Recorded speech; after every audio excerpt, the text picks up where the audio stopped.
COVID-19 pandemic has put a spotlight on some of the disparities that exist in New York. Nick Reisman is at the Capitol with a look at an effort to try and give a voice to those who need it. Nick.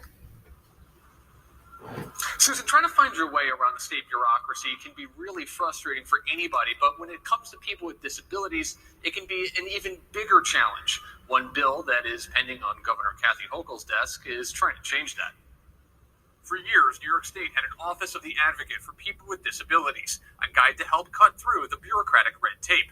Governor Cuomo abolished the office. State lawmakers like Assemblyman Phil Steck want to bring it back. The idea of the office is people would have one place to go where they could be set up with the services that they require. Steck this year backed a measure to reestablish the office, first created under Governor Cuomo. The office would cost about $1 billion a year, but Steck says its value for vulnerable people can't be measured. Services for people with disabilities are spread throughout a variety of state agencies, which can be very difficult to navigate. The idea is the Advocate Office would connect people with disabilities to state services and programs, such as employment or housing, that can only be accessed from multiple state agencies. If no one knows about these lines or the availability of services, they'll not find them, and that's why we want to have this office reinstated. And during the pandemic, these programs can especially be a lifeline. Currently, we have 3 million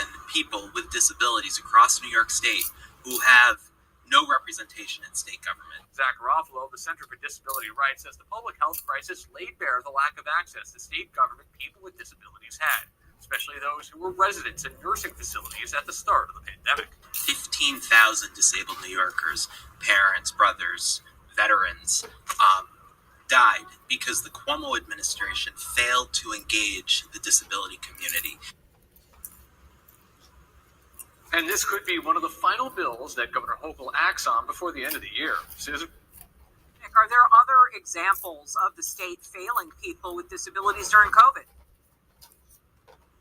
Right. One of the more prominent examples was actually very early on in this COVID-19 pandemic when Governor Cuomo's ongoing press conferences were being held every day and captured a lot of attention, not just here in New York, but really around the country. And one thing that was lacking from those news conferences was having someone, a little person in the corner, provide kind of a picture-in-picture view and essentially giving the American Sign Language version of that news conference for people who are hearing impaired. And the Cuomo administration actually had to be sued to include that feature in the news conference so people who are hearing impaired or have trouble hearing would be able to understand what was going on in that news conference. Nick Reisman reporting. Thank you so much for that.